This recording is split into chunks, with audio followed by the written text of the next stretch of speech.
I did. I've been here for 15 minutes. I said if you want me to introduce him, I'd be happy to. If not, I understand.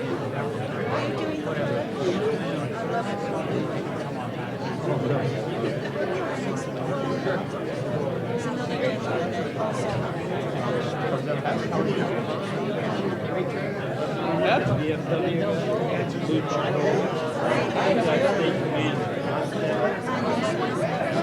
Yes, he's done it.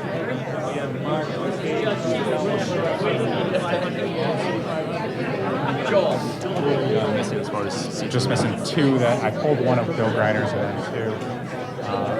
One of Chris Vinci's friends, so they're just wondering about all of them. Cool. Those are Griner's too. So those are two Griner's, and then Jennifer Warren and Scott. okay, cool. Do we have more chairs in the truck? Should we set some up along the back? I'm kind of waiting just in case I might need to put fill anything. But otherwise, I think the standing probably looks better than people sitting right now.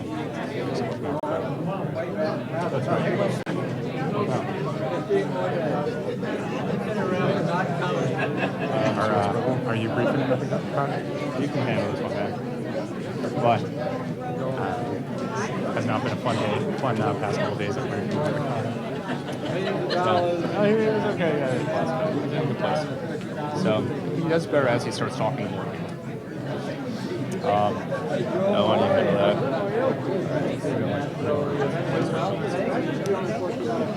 From where I was standing.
Hello, good evening.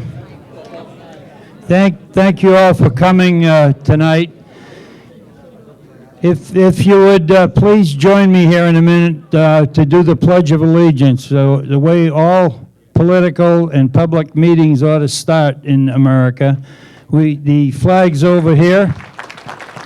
And if you'll join me and render the proper salute. I pledge allegiance to the flag of the United States of America and to the republic for which it stands, one nation, under God, indivisible, with liberty and justice for all. Thank you. Remain standing. I want to introduce my favorite singer in the whole world here, Miss Sienna Sarnak, who's going to sing the national anthem for us.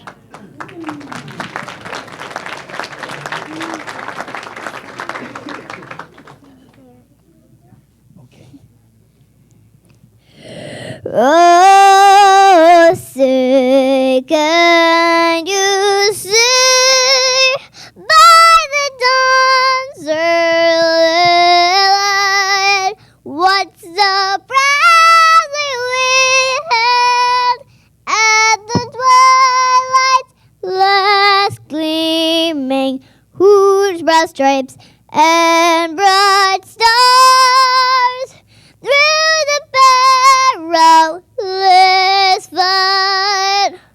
Oh, birds we watched were so gallantly streaming, and the rocket red glare, the buzz bursting in air, gave proof through the night that our flag was still there.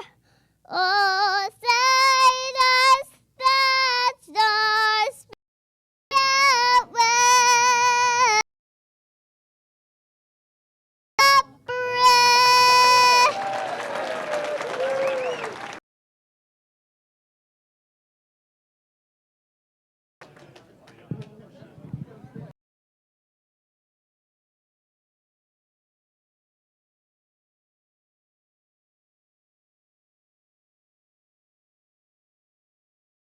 Thank you and welcome, everybody. My name is Scott Hilliard. I'm your county sheriff. I'm glad to be here.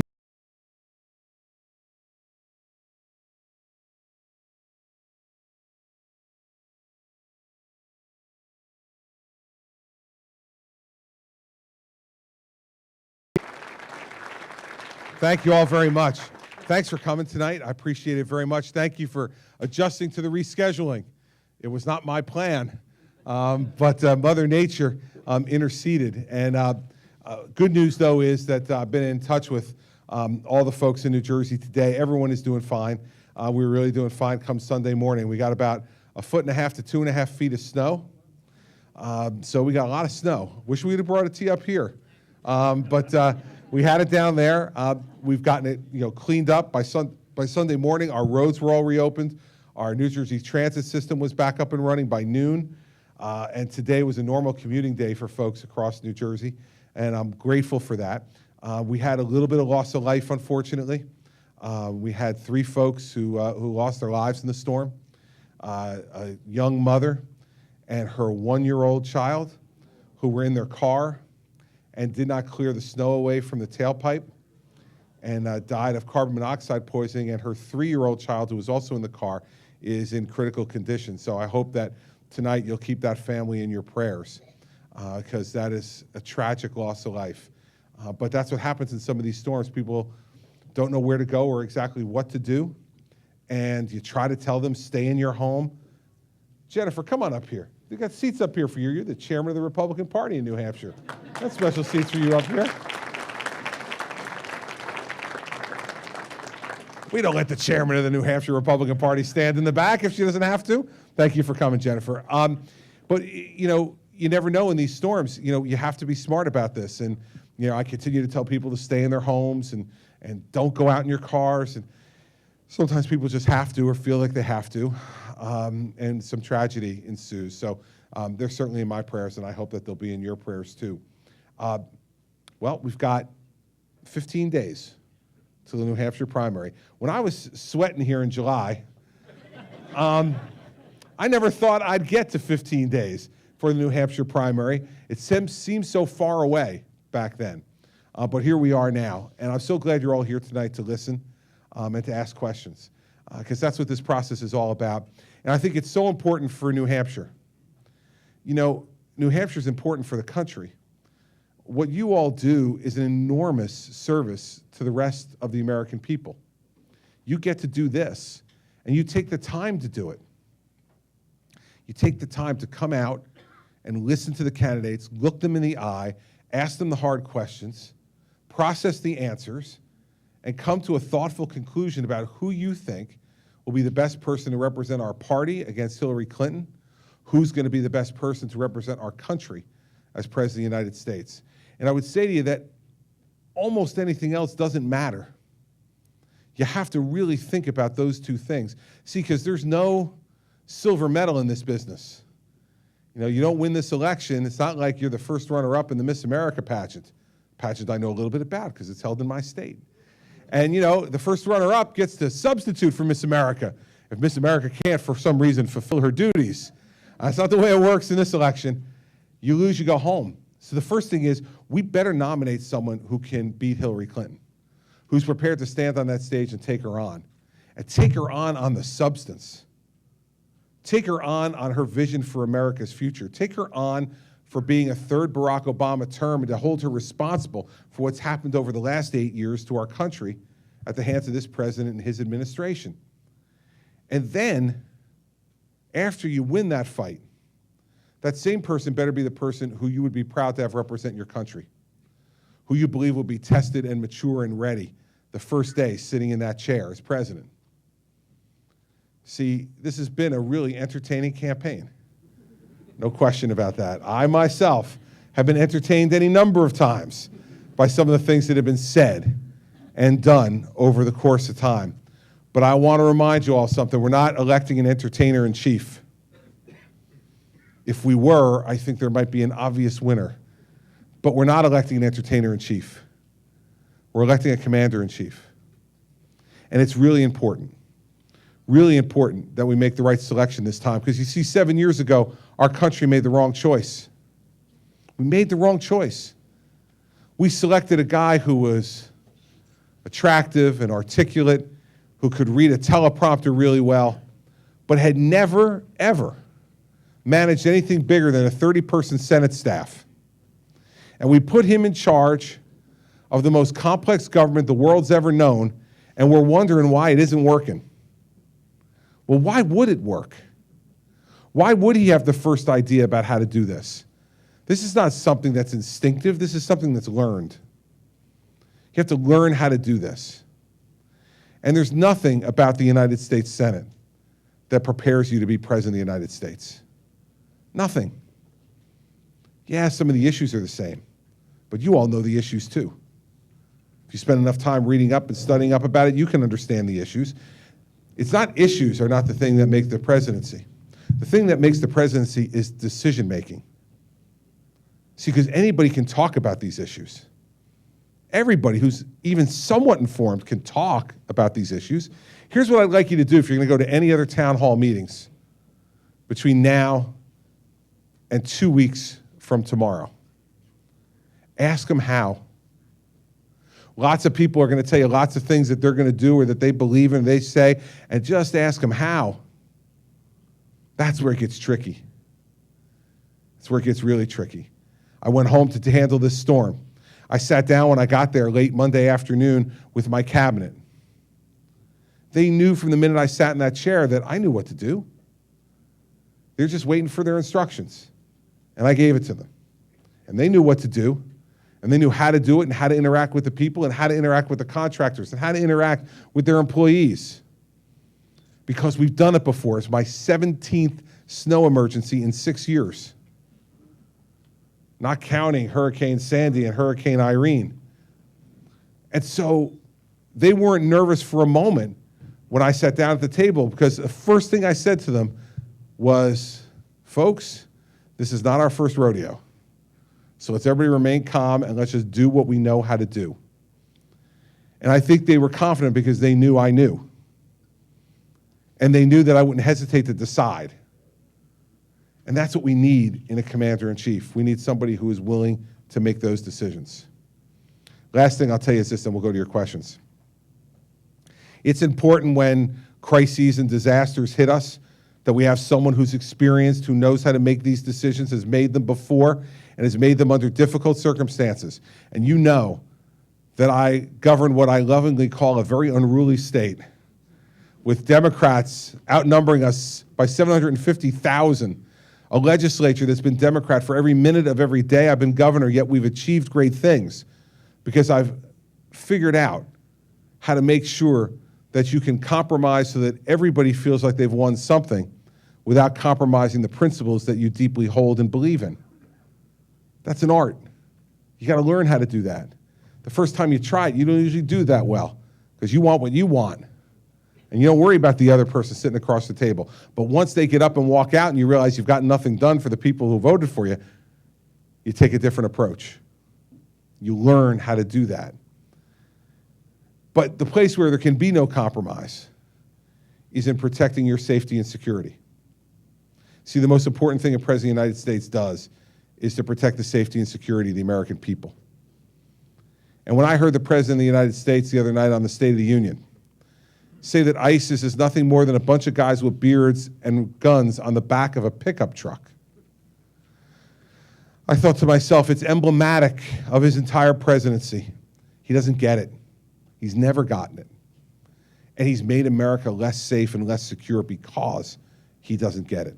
Because he doesn't understand that ISIS is much more than guys with a beard and a gun on the back of a pickup truck. ISIS is an idea. Ideas are more powerful than anything. And their idea is pretty simple. They want to impose their religious beliefs on you. You, I want you to individualize this tonight because this is what it's about. This is the fight we're having. Whatever religion you are, they want you to be a Muslim. And they want you to be a Muslim the way they interpret Islam. And they want you to be a Muslim not next week or next year. They want you to do it now. And they are willing to use whatever violent means they need to use in order to try to either scare you into doing it or kill you if you're going to resist. That's what this is about, everybody. Let's not sugarcoat it. President doesn't want to say that out loud. I don't know why. Mrs. Clinton doesn't want to say that out loud. I don't know why. Senator Sanders doesn't want to say that out loud. I don't know why. Because that's what it is. They believe their religious beliefs are superior to yours. And they want to impose those religious beliefs on you, and they will do whatever is necessary to try to get that done. As we speak, they're beheading Christians in the Middle East just because of their religious beliefs. They say they will wipe Israel from the map. These are all things that they say they are going to do, that they're committed to doing. And when they killed those 130 Parisians, what was their statement afterwards? They said, this was great, but there is nothing sweeter than the taste of American blood. We're who they're after. And they will kill others in the process, but they are coming for us. And the question now is, what do we do? Do we call them just guys with a beard and some guns on the back of a pickup truck? Or do we have a president who really understands the terrorist threat? Because they spent a good part of their life fighting it. I'm the only candidate in this race that's done that. I was named U.S. Attorney by President Bush on September 10th, 2001. And the job that I accepted on September 10th became very different the next day. And the next 7 years of my career was spent in large measure fighting against terrorism, investigating, arresting, prosecuting, convicting, and sending to jail terrorists who wanted to kill Americans. On the first day,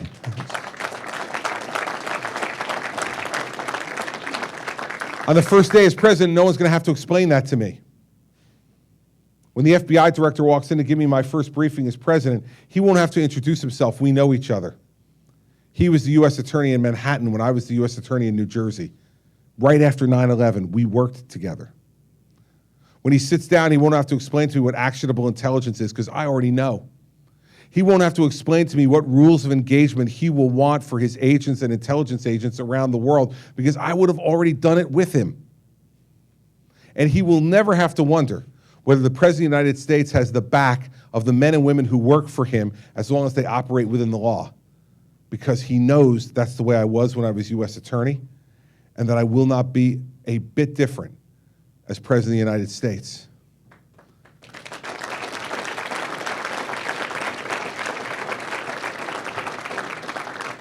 Just tell you, everybody, we cannot trust that job to someone who's never done it before. Cannot trust it to somebody who's just going to bluster, yell and scream, but not know how to take that blustering and put it into action to keep our families safe. I know how to do that, and I've been doing it for the last 13 years of my life. And if we do that well, the American people can handle most of the rest of what we have to do to make our country even greater than it is today. You can help build this economy back if the government gets off your back. You can help us fix the healthcare system if we stop thinking that every bit of wisdom resides in Washington, D.C. You can help us be more competitive around the world through your hard work and your great ideas. It's what America's always done. But the one thing Americans cannot do without the help of their government is to protect their lives and security. That's the single most important job that we have to do. And there's no one better prepared to do that job in this race than I am. And so I run for president for lots of different reasons, but that's the most important one. And it's the most important issue facing our country today. And if we don't do it well, nothing else works.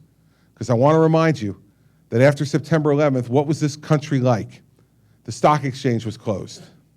No airports were operating. There were no sporting events, professional, amateur, or youth sports. Everything that makes this country's heartbeat stopped. And why did it stop? Because we were scared.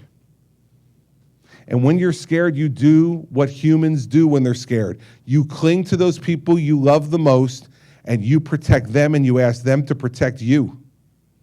It is a natural human instinct that we cannot defeat. The only way we defeat it is to lift the feeling of fear. When you do that, then people can fly airplanes. Then people can trade stocks on the stock exchange.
Use every tool that is necessary.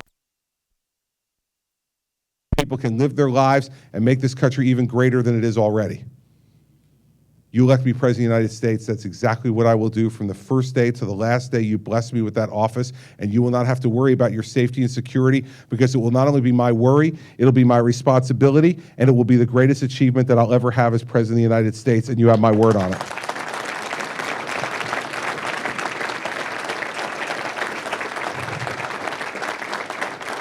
So, now's the fun part. Fun part is you get to ask questions, I get to answer them.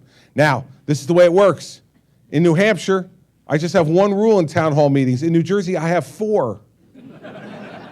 That will tell you everything you need to know about the difference between New Hampshire and New Jersey. So here we are. For New Hampshire, it's one rule. You raise your hand, I call on you.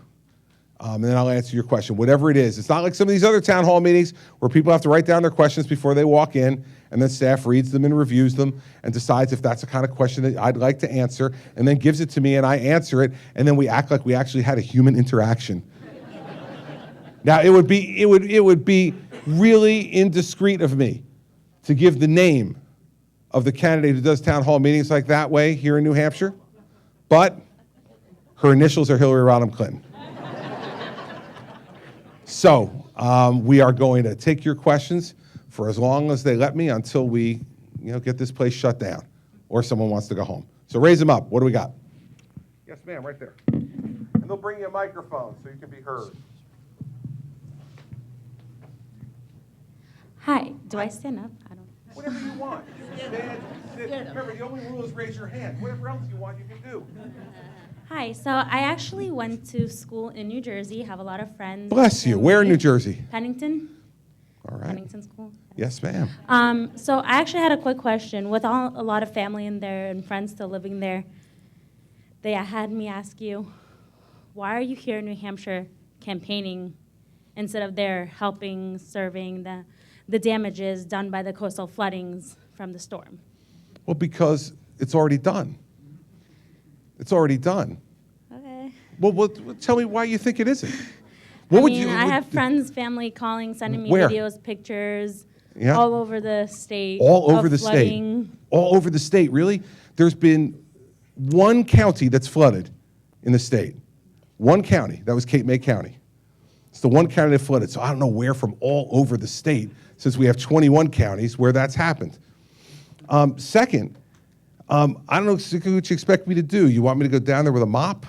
The fact is that we had all the roads cleared. We had New Jersey Transit back up. And for the people who did sustain some flooding, we had folks on the ground to evacuate them if they needed to be evacuated. No one needed to be evacuated. People left voluntarily, went to see family and friends like we asked them to if they lost their power.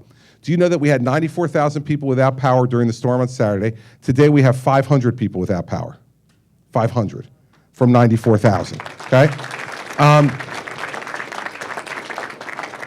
We had the Department of Environmental Protection down there today to assess beach erosion. And for the beaches that eroded, we're gonna work with the Army Corps of Engineers to rebuild those beaches when the weather gets better. We had today the Economic Development Authority down there to talk in every one of the towns to businesses that may have sustained any damage at all to see if they could apply for certain loans or grants to try to help them repair whatever happened to their business.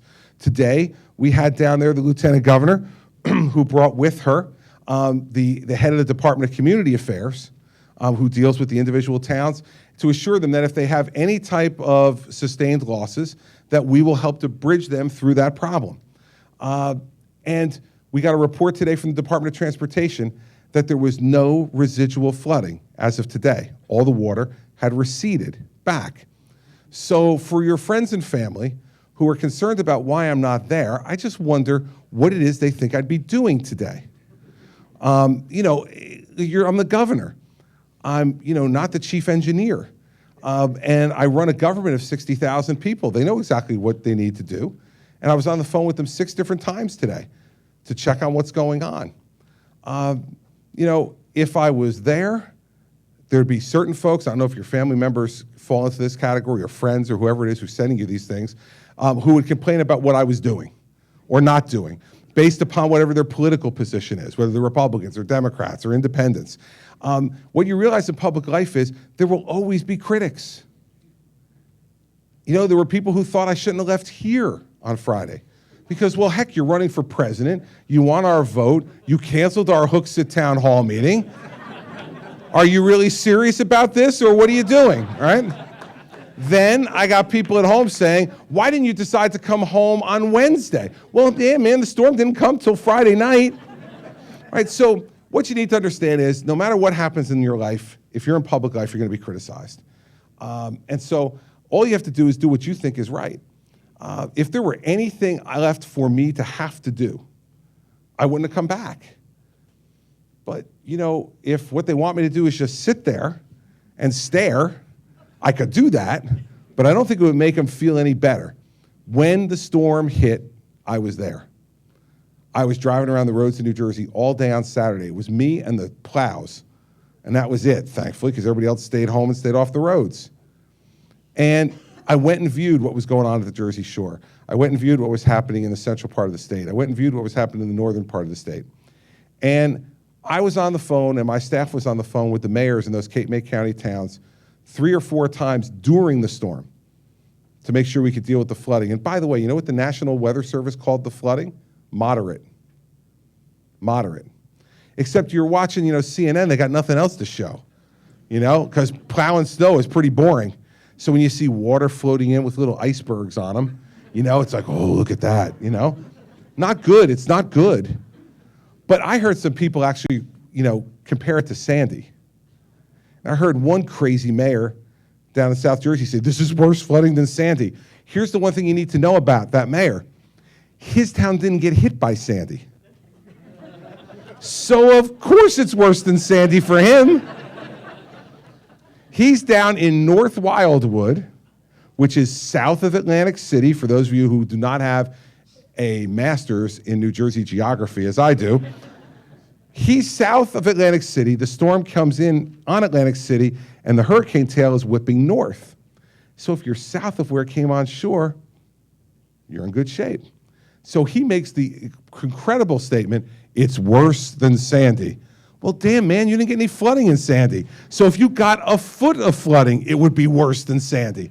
So you got to put all this stuff in perspective. And if you got the names and numbers of those family members, you give them to me before we leave. I'll call them personally tonight. Okay? I'll call them personally tonight, and I will assure them that everything's okay, and I'll answer their questions, because they put you in a bad spot. They sent you up here with like a quarter of the information, right? Yeah, right? So here you are. She said she got stuck up here. That's not nice. That's not nice. Some of us are actually here because we want to be. Would you give me those names and numbers? I'm happy to make those calls tonight after I get done with this town hall meeting, make sure that I can hear them out so they feel okay. Now I'm going to go to the guy with the Giants hat on. Another great risk here. Another great risk here, but the microphone's coming at you. I'm a guy from the Bronx. Yeah, I hear you. Regarding terrorism, how do you balance security versus privacy? You make sure you follow the law. And here's the thing. This is one of those things that Senator Cruz and Senator Paul did an enormous disservice to the country and the President of the United States. They yelled and screamed to all of you about the NSA metadata program after the traitor, who is now off in Russia, revealed all kinds of highly sensitive, secret intelligence information. Let me tell you about the NSA metadata program and balancing privacy. If you listened to Senator Paul and Senator Cruz at the time, they would have you believe that the NSA was listening to your phone calls with your mother and reading your emails with your husband. None of it, of course, was true. Here's what the metadata program was. It was the NSA gathered phone numbers, calls between different phone numbers. And what they were looking for on the computer programs was a match between any phone numbers here in the United States and the phone numbers of known terrorists in their database. Let's say we had a match. Let's say we had a match with you from the Bronx, because we're always suspicious of you people from the Bronx. So let's say we had a match between you and the Bronx and a known terrorist somewhere around the world. What happens then? Here's what happens.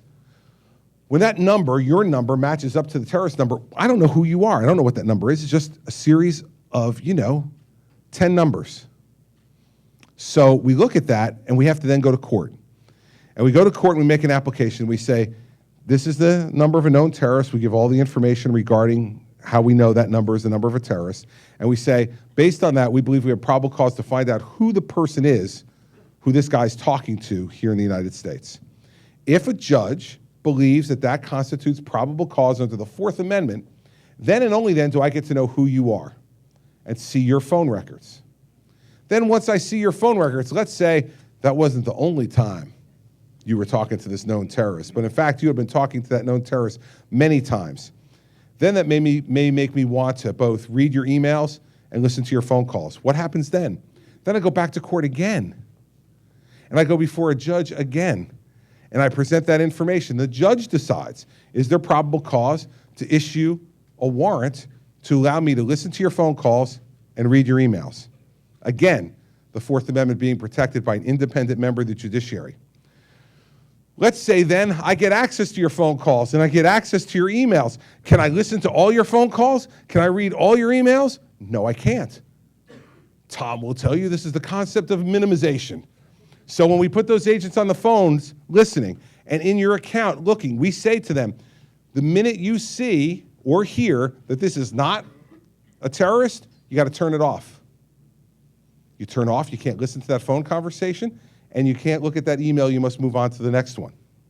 Again, another step imposed by the judiciary to protect your privacy.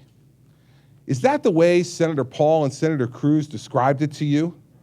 No. The way they described it to you was the government is looking at your emails and listening to your phone calls, and it's violating your Fourth Amendment rights. Baloney.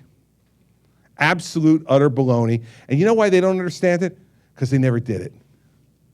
They don't understand. Maybe some stupid briefer told them. Or maybe they were just being duplicitous. I don't know.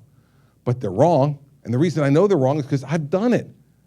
Because I've been responsible for having to make those applications and make sure that I supervise those agents that they weren't doing something they shouldn't be doing. And that's the way you balance it. The rule of law, the intervention of an independent judiciary, the absolute respect for the Constitution, but also the responsibility to protect your safety. That's the way you do it. And guess what? If you have an agent or an officer who operates outside the law, you prosecute them. You don't take away the tool, you prosecute the person who doesn't follow the rules. You don't punish all the people for the misdeed of one person. That's why we have a justice system. And so that's the way I balance it. And I think it's the right way to balance it. And what's happened now? They took away the metadata program. So now, you know, I love Senator Paul. He appears he might go back on the stage on Thursday. I think they're doing that just for my amusement. But he said at one of the debates, he said, I want more information from terrorists and less information from innocent Americans. Remember that one? Again, I'm for that. I agree with him. I just want to ask him one question. How do you know which is which? They don't walk around with a sandwich board on that says, I am a radical Islamic jihadist terrorist and I am looking to kill Americans. They don't do that. In fact, they do the exact opposite. They say they do everything they can to hide their identity, to hide their intentions, so that when they spring it on you, you're completely unprepared.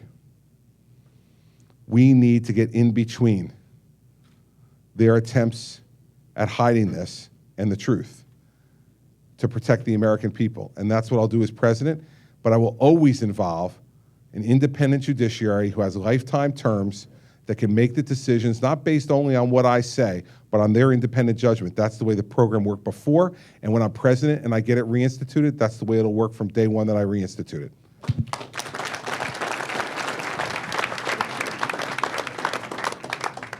Hi, I grew up in New Jersey on Morristown, Exit 4, so my family thanks Morristown, you. Yep, M-O-O. The other one, Yeah. the other town. The South Jersey. Yes, Exit 4. My family thanks you for coming home, so thank you. I wanted to ask you, as you're talking so much about the judicial system, and as a former attorney, a domestic policy issue, how do we take the incredible judicial system that our country offers and make it more affordable to everyday people? Because there are so many other things going on in the world, but when you're living in a country where you have domestic issues in your own home and you can't afford a lawyer, and there are so many great lawyers that go on to run for president from New Jersey. But I'm a recovering lawyer, so you know. But we have a system that is off limits to people who can't afford to play in it. And looking back on the too big to fail and all the banking crisis, if you're a victim or you can't get someone to represent you, how would you reform the judicial system that put you where you are today? Well, listen, Do you think it needs reforming? Yeah, listen, Thank you. I think we always have to be sensitive to the idea that everybody, first let's start with people who are charged criminally, and then we'll talk about civil stuff. So the criminal side, everyone has a right to representation. You can't go into a courtroom as a criminal defendant unrepresented. If you do, you are almost certain to wind up in jail, okay? So, and I know that as a prosecutor. We have great advantages. Even when they have very able counsel on the other side, the government has great advantages in most of those cases. And so there's absolutely the need, and our Constitution requires it, and we get people representation.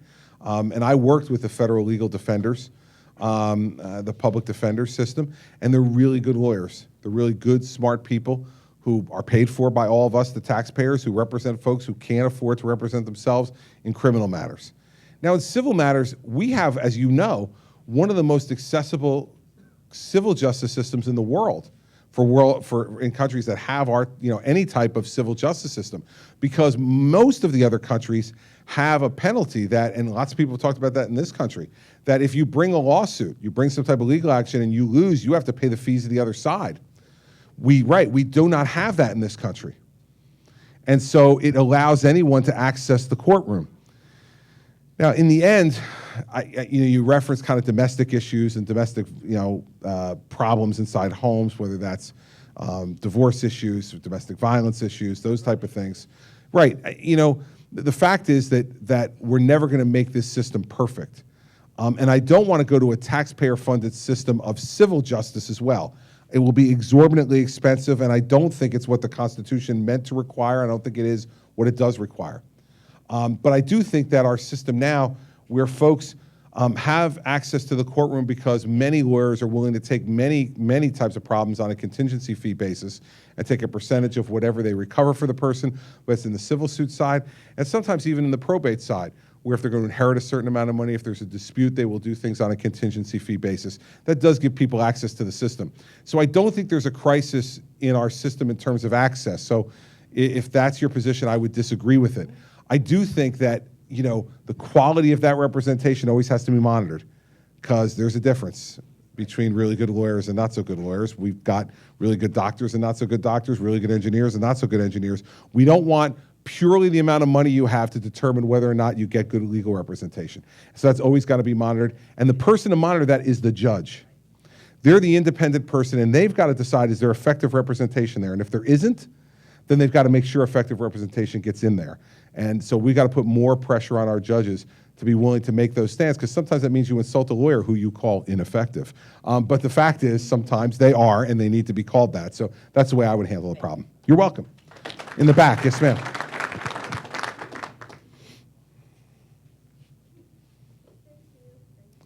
Thank you. Thank you. Thank you. No, thank you. No, thank you. And thank you for rescheduling. I wanted to give a shout out to New Jersey for all of the solar energy. You have more solar energy than all of New England. We do. You do. And I'm kind of envious. And I wonder. Well, come to New Jersey then. We'll take care of you. I wonder, as president, will you be able to address that piece? Here in New Hampshire, we actually have the utilities fighting homeowners to put solar panels on, and fighting against net metering, right, where the power goes back into the grid. Yep. And that would prevent a lot of people from putting solar panels up. Sure. And I suspect that would be very true in other states. I know Maine is also. And as president, would you be able to do what you did in New Jersey, allow net metering, or do something like that? Yeah, I would want to encourage it, because here's why. What I would want to do is encourage each state to do what they think is the best type of alternative energy for them. So for instance, in New Jersey, let's take New Jersey and your cousin in the next week, the state of Iowa. Let's take New Hampshire out of this for a second, right? So in Iowa, as I drive around Iowa, there are wind turbines everywhere. You drive through farmland and farmland and farmland in Iowa, and they have farms. I see corn, I see soybeans, and I see wind turbines. They're everywhere. Now, and they're huge, and they make some noise, but you know, they work for Iowa. If we tried to put wind turbines on land in New Jersey, we have the most densely populated state in America, 8.9 million people in that little space. There would not only be dead birds, and this woman would tell that there would be dead people if we put wind turbines in New Jersey. It would turn that ugly fast. That's why for New Jersey, solar makes great sense. It's much more compact. And so everybody can use it if you want to. So you drive around my state, you'll see solar arrays on former garbage dumps. You'll see solar arrays on the roofs of shopping malls. You'll see them on the roofs of parking garages. You'll see them on the roofs of schools. You'll see them on the roofs of homes. And because they're compact and because we've made it affordable for people in a partnership with the private sector, that now our incentives are even going down and solar energy continues to go up because it's affordable to people. And I think what I would try to encourage as president is to have each state say what alternative energy is right for you. For some people, it might be biofuels. For some people, it might be wind. For some people, it might be solar. For some folks, it might be hydroelectric. But let's look at all the different options. And I don't want the federal government to pick. Because, man, I don't think the federal government has the first idea of what would work best in New Hampshire. I think the folks in New Hampshire know what would work best in New Hampshire. And the folks in New Jersey would know what works best for us. So as president, what I would try to do is to say to everybody, let's broaden our portfolios, let's give people more options, and let's make it affordable. And net metering is one of the ways that it becomes more affordable. Because if you generate, for those of you who don't know what net metering is, if you have a solar panels on your home, and if you generate more electricity, more power than you use, you can then sell that energy back into the grid and get money back. And for lots of people, they wind up making money off of having solar panels over the long haul. After the capital investment, they wind up making money over the long haul for having solar panels on the roofs. You know, no one gets hurt by that. And listen, the utilities are doing just fine. Okay, like I follow their stocks fairly closely.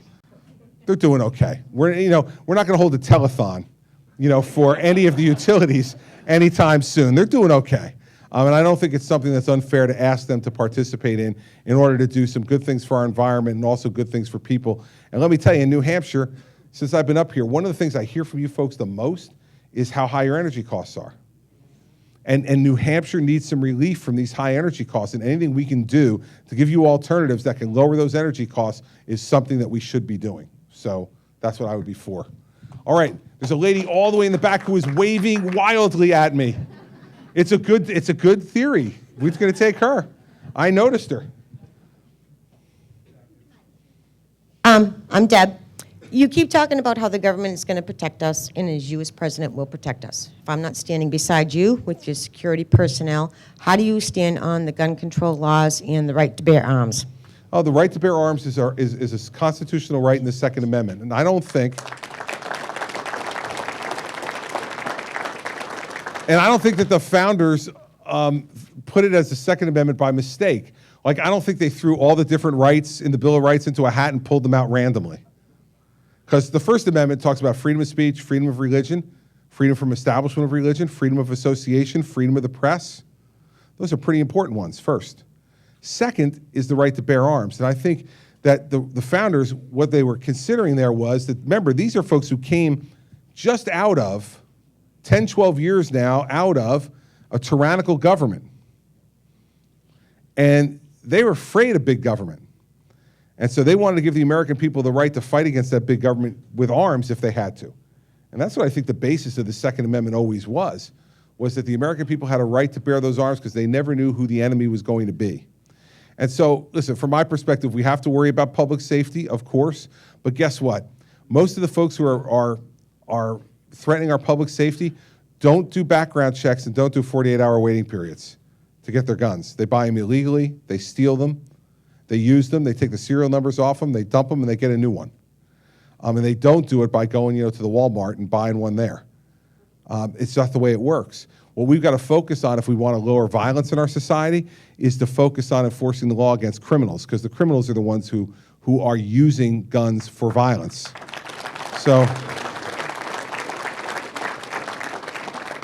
That's the way I view it. And you're right, because I won't be standing next to you the whole time. That's exactly right. I got you on that one. Yes, sir. Someone's going to come to you. There you go. Thank you. Question, what are we going to do about China and its incursions into the oceans and the various islands they're building? Sure. For those of you who are maybe not aware of this problem, the Chinese have been engaged in building artificial islands in the South China Sea and then claiming that those islands are part of China, even though they are a really good distance from China. And they want to use them for military bases. They are not building a Club Med there. They in fact want to use those for military bases. And initially, up until very recently, this president had been unwilling to sail within the nautical limit for going into someone else's territorial waters, and he had been unwilling to fly American planes over those islands because he didn't want to provoke the Chinese. The building of the islands is the provocation, not American action and response. And so I said at the time, when I became president, I would fly Air Force One over the islands so that they understood exactly what I thought about their claim of sovereignty. Since that time, the president has now allowed for some ships, American ships, to sail within them and is now making more noise about objecting to the Chinese claim of sovereignty on those. Listen, we need an entire reorientation of our relationship with China. China is going to be the most important relationship we have in the 21st century.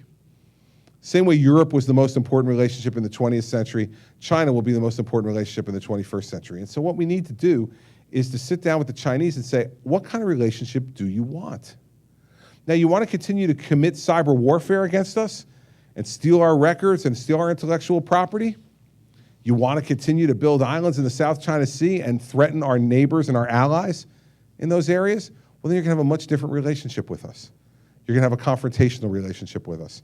And that will be unpleasant for you and particularly unpleasant for your economy. You want to have a cooperative relationship with us where we work together, not agree on every issue, but work together, not offend each other's interests, help to grow each other's economies? I'm happy to have that relationship too.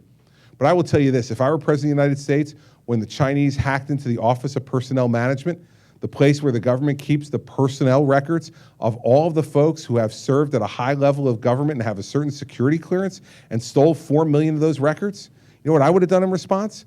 I would have gone to our hackers and said, hey, you're better at this than they are. China is a more closed society than we are. They hide more things from their people than we do. So I want you to go into their system, find the most embarrassing things you can find that they hide from their people, steal them, and then we're printing them in the newspaper. Yeah. And I guarantee you after we did that, I'd get a call from the president of China.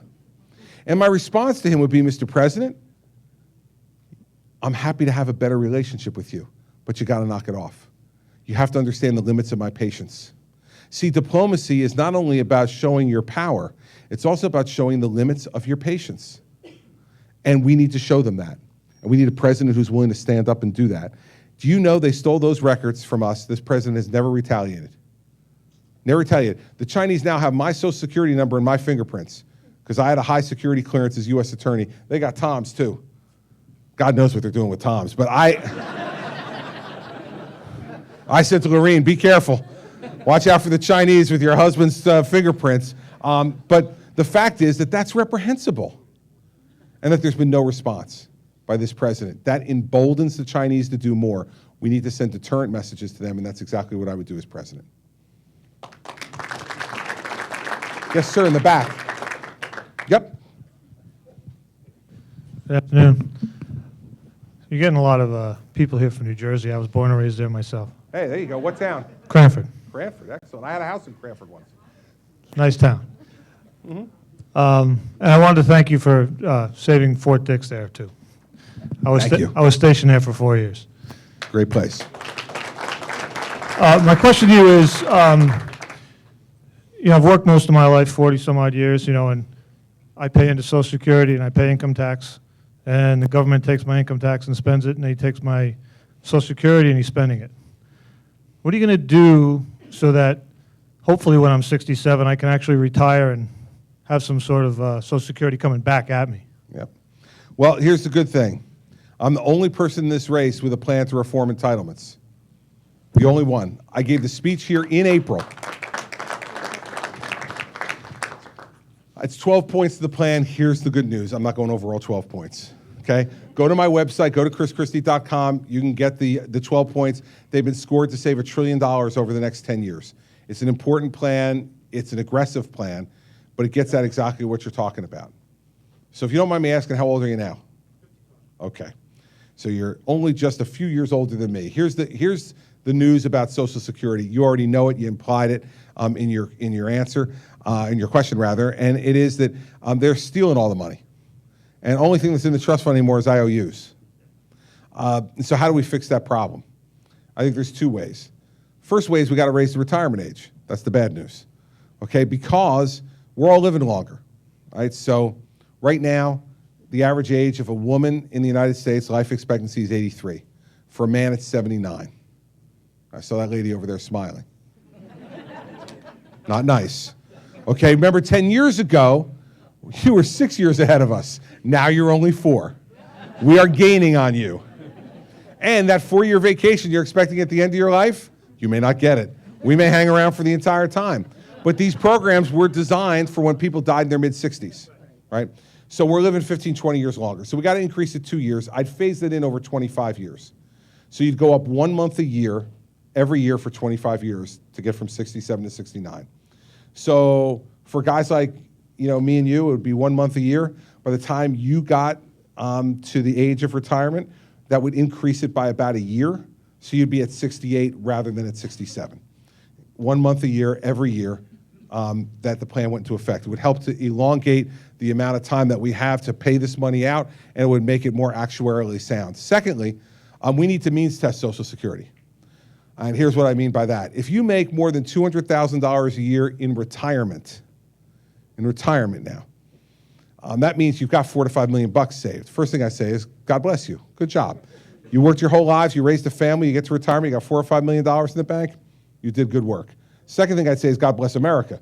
This is one of the only countries in the world where you could have done that. But here's the thing. If you have income of $200,000 a year in retirement, do you really need the Social Security check? You don't. Now listen, I know you paid for it. I know you put the money in, but as we discussed earlier, it's gone already. So the question is, we've got less money to pay out to people. Should we not pay it out to the people who are counting on it, who make less than that and really need it? I think we should. Because there's two alternatives, right, when you can't balance the checkbook. You either got to spend less or you got to bring in more. Hillary Clinton's plan will be to bring in more. She wants to take the cap off the Social Security tax and have everybody pay Social Security tax on every dollar they make. She says that gets at the rich. True, it would get at people who do better. But so would my plan, because if you got $4 or $5 million in the bank at retirement, you clearly are the rich in this country, or at least some of the rich in this country. So I ask you this, between the two plans are trying to accomplish the same thing. Given the conduct of the government before, why would you ever give it more money? Right, they stole the money. So this would be like if someone opened up a new bank here in Hooksett, right, and you put your money in that bank. And then a year later, the bank goes belly up and you lose some of your money. Then a year later, the same guy who opened that bank comes to your front door. He knocks on the door and he goes, hey, how you doing? Remember me? I used to own that bank down the street. I opened up a new bank. I'd like to ask you if you'd like to deposit some money. Now listen, people in New Hampshire are nice. I've learned over the last 9 months, but I'm willing to guarantee you something. He ain't leaving your front porch with any money, all right? Just not. And so it's the same thing. Why would you treat the government any differently? They stole your money. And now you're listening to Hillary Clinton and give them more because I swear this time we won't do it. Come on, man, you know they will. If there's a choice between raising taxes, cutting spending, or there's this pile of money over there that nobody seems to really notice right now, and I could take that and not have to do either, and not get you upset by raising your taxes and not get you upset by cutting your spending, they're going to take that pile of money. Don't give them any more money. If you want to get at the people who have done better, and I understand that because we got to take care of the people who this is going to mean the difference between them surviving on retirement and not, I agree with that. But don't put more money in the system and count on the government to do it the right way. They won't. And we know they won't. Like, this is not splitting the atom. We know this. So don't let her fool you. And by the way, on the raising the retirement age, when I run against her in the fall, guarantee you will see an ad in New Hampshire that says, like, Christie throwing grandma off the cliff. right? Just remember something. It's going to take grandma 25 years to hit the ground. That's a big cliff to go off. 25 years to raise it 2 years. Grandma not going to last. I got to tell you the truth. So those are the two ways that I would work on fixing the Social Security problem so it's there when you need it. And I would do the same thing on the Medicare program, by the way. Raise the eligibility 2 years, phasing it over 25. And if you make over $200,000 a year in retirement for Medicare, instead of getting your premium subsidized 75% like we do now, we'll subsidize your premium 10%. You pay more because you have the money to pay more. And so, you know, understand you paid money in, and it's not fair. I had some guy in Exeter yell at me, I want my money back. I'm like, man, it's gone already. I hate to tell you, but it's gone. So that's the way I would handle the Social Security issue so that it's there for me and you when we get ready to retire. Just go right behind that. Hi, Governor Hi Christie. Just to touch back a little bit on the security of the United States, it bothers me very much what's been going on and the approach our current president is taking. And as you can tell, I have a heart for the military. My husband did 30 plus years between active and reserve, and he was deployed to the way back in Desert Storm and Desert Shield. It just seems like the military is becoming a shell of its former self, and it bothers me and very, very much dismays me. And also those who have sacrificed so much and given so much, our Veterans Administration has been appalling from reports we've been having. So as Commander-in-Chief, what would your approach be? Sure. Thank you for the question. Thank you for your service, sir. And thank you for yours, because he didn't do it by himself. Two things. Let's deal with the military first and then Veterans Affairs after. On the military, I came here in May to Portsmouth and I gave a speech on military preparedness. And if you go on my website, you'll see all the specifics of it. The speech is still there, plus all the specifics broken out. He has reduced his military to unconscionable levels. The United States Army has the fewest active duty soldiers we've had since 1940, since before World War II. The United States Navy has fewer ships than we've had since World War I. And he wants to cut the United States Air Force by 50%. So if I know these numbers, and many of you know these numbers, so do our adversaries around the world. They know we're stretched too thin. They know we don't have the military power that we had before. And here's the other part, and it absolutely blends right in with our problem with our veterans. This is leading to more deployments and longer deployments. And this affects those folks' physical and psychological well-being. It's not right. It's not right, especially with an all-volunteer army, all-volunteer military. It's not right. So here's what I say we do. No fewer than 500,000 active duty soldiers at any time in the Army. That would be an increase of about 60,000 active duty soldiers over where we are now. We'd go from a 260 ship Navy to a 350 ship Navy, and we'd modernize the Ohio class of submarines. That is the submarine-based part of the nuclear triad, which some people had trouble with during one of the debates.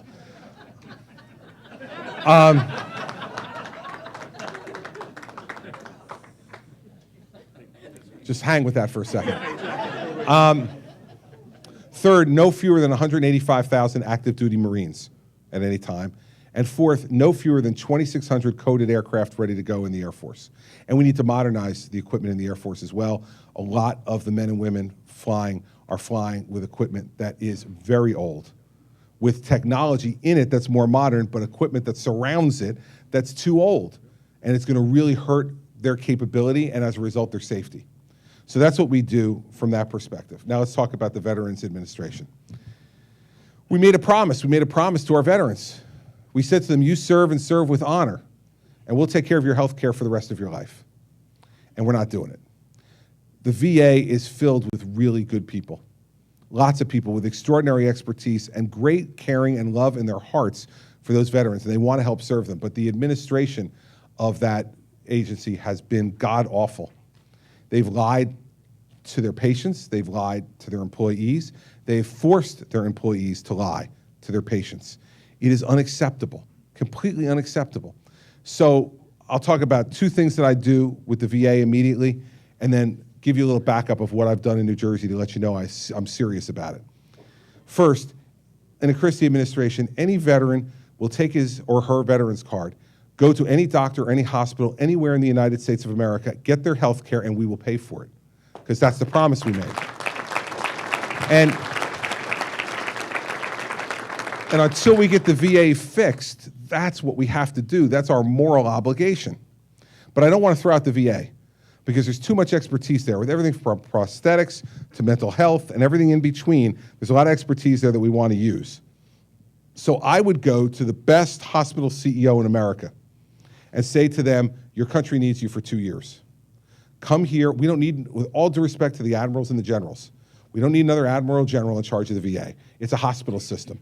It's not a military operation. It is a hospital system. Let's get the greatest hospital CEO in the country, whether it's the head of the Mayo Clinic, the head of the Cleveland Clinic, folks who are running healthcare in a way that's both accessible and affordable and effective, and say to them, your country needs you. These men and women who serve need you to fix this system.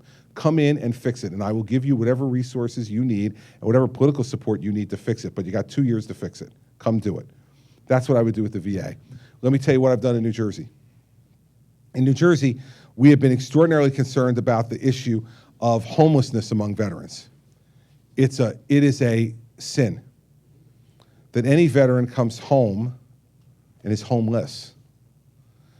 And a lot of this is connected to mental health issues and or substance abuse issues. And that is often, not always, but often connected with their service. And so we need to help to address that. So what we've done in New Jersey is we have in the southern part of our state, we've had for some time a home for homeless veterans to take care of them. We have a psychiatric hospital, state psychiatric hospital in the northern part of our state that was going to be closed, so we didn't need it anymore. Folks wanted me to sell the property because it was on some pretty nice property. I decided not to. We've now turned that into a place called Veterans Haven North. In the northern part of the state, it's a place for homeless veterans to go, to be warm, to be fed, but also on that property, we had rented space to a private drug and alcohol rehabilitation facility. I went to them and said, here's the deal. You can stay in this space for $1 a year if in return you give free treatment to any of the homeless vets in the Veterans Haven North who have drug and alcohol addiction problems. They agreed. And so now these veterans who were homeless before not only have a warm place to sleep and are being fed and being cared for and honored, but they're also being treated for the problems that drove them to the homelessness in the first place. The taxpayers in New Jersey are paying for all this. And the reason they are is because we love these men and women and we honor them. And we honor them no matter whether they are whole when we find them or whether they're broken. And in some ways, we owe them even more if they're broken. Secondly, we started a program in New Jersey called Vets for Warriors. This is a 24-hour-a-day, 7-day-a-week hotline for veterans who are suffering from mental health issues. And so a lot of vets are reluctant to talk to a mental health professional. Some of it's ego, some of it is stigma. They don't want to be stigmatized and they're reluctant to. When they call this number, they get a veteran on the other end of the phone who is also trained in mental health issues but is a veteran. So that man or woman will be speaking to a man or woman who can share their experience.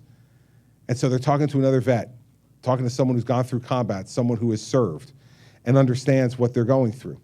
Now, this is a program that we devised in New Jersey at Rutgers University Hospital in Newark, and that we worked with the Department of Defense. They were funding it in most of it. We were funding a little bit. They were funding most of it. Last spring, for some reason, they came to us and said, we're no longer funding it. And it was going to close as of July 1st. So I went to the Democrats in the state legislature who run our legislature, and I said, listen, we can't let this happen. And they said, well, how much does it cost to run for veterans in New Jersey? I said, no. It's a national program. We need to run it for everybody. The phone can't just be answered in New Jersey for New Jersey people. It has to be answered for everybody. It costs $3.3 million a year to run the program. The Democrats in the legislature agreed. They put the money in the budget. I signed that budget. And the people of New Jersey are now paying for Vets for Warriors for the entire country because we believe that that's our obligation. So that's what I've done as governor and give you an insight into how serious I am about the things I would say about the Veterans Administration. When you're commander-in-chief, you're commander-in-chief for their whole life.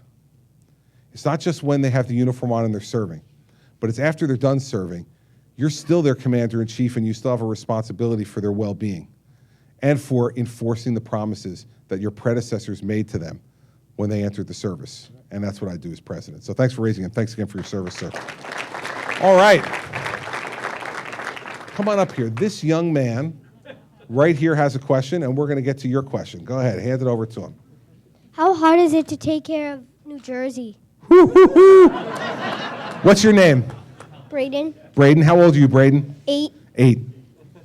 Braden is a smart young man. Braden, it is really hard to take care of New Jersey. New Jersey's a big state with lots of people, almost 9 million people. And the people in my state are a lot like me, and I'm a lot like them. Oh, come on now. And what that means, Braden, is that these are tough people.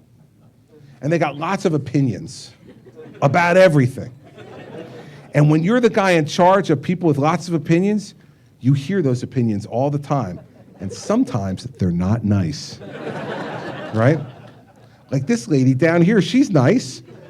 But those people back in New Jersey who I'm going to call tonight, we're going to have a good conversation. So here's the thing. It's hard, but you know what else? It's the best job. It's a great job. Because every day, I have a chance to do something really great. I don't do something great every day because I'm human. And none of us do something great every day. But when you're governor, you have a chance to do something great for lots of people every day, and that's a great job. So do you live here in New Hampshire? Yes. All right, so here's the thing. I would highly suggest the governor job to you. It's a good job. You get older, you'll like it. Because you get to help people. And so, yeah, it's a hard job, and I work real hard, and sometimes I get frustrated, but more times, I'm really happy. I like going to work every day. And what you should try to figure out is, what do you like to do every day? And when you figure out what you like to do every day, that's the kind of job you should go get, because then you'll be a real happy person. Is that good, Braden? Thanks for your question, buddy.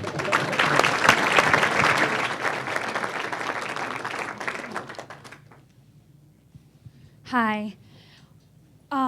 Being from a family full of military vets, I mean, every man in my family has served from World War II all the way up to my father in Desert Storm. I'm very, very passionate about the military, and our current president, if you can call him that, he kind of, beats around the bush. He sugarcoats things. He, actions always speak louder than words. He talks a big talk about the military, loving the military and the veterans. But when it comes down to it, 12 Marines were just killed a few weeks ago. Thinking about it kind of gets to me. And he's been silent about it, no flags at half-staff, nothing. He's kind of turned the other cheek about it. Yet he seems to be buddy-buddy with Muslims, everything else, the people that are killing our soldiers.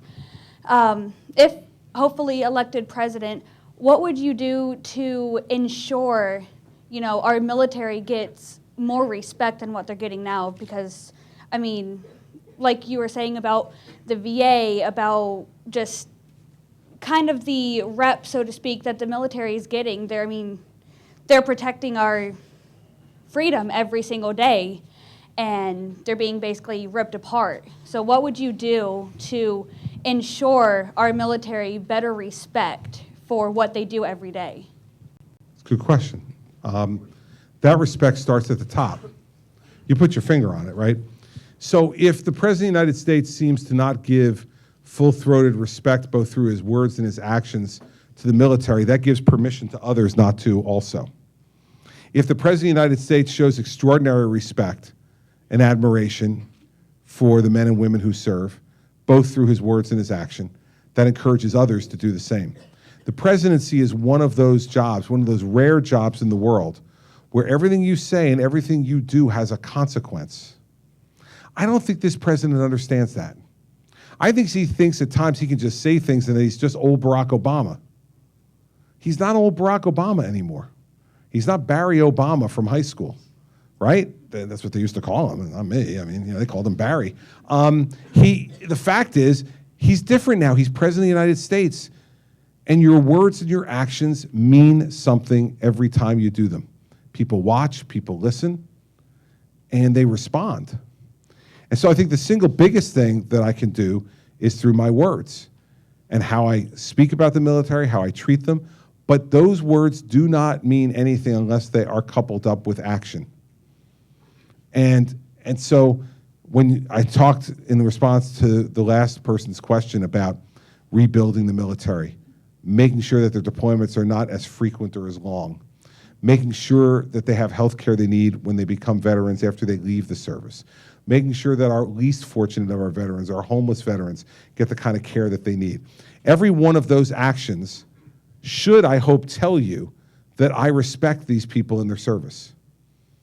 And so it's not only words of saying, God bless America and thank you for your service. Those are important and we need to say them because the men and women who hear those words are uplifted by them. But it can't just be that. It has to be more. And unfortunately for this president, words mean more to him than actions. He is President Teleprompter. The words are all that matters.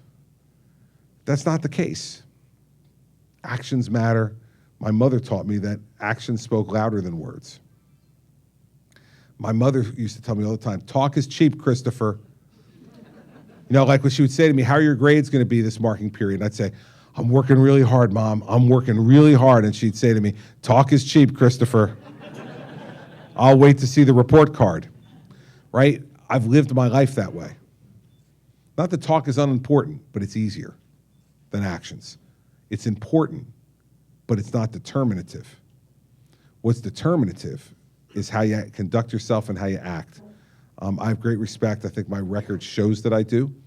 And as president, I would try to develop exactly the same record so that everyone who serves or has served feels as if their service is respected and admired not only by their commander-in-chief, but by all the people that they've served in this country and helped to make this country a safer and a better place. That's the way I'd go about it.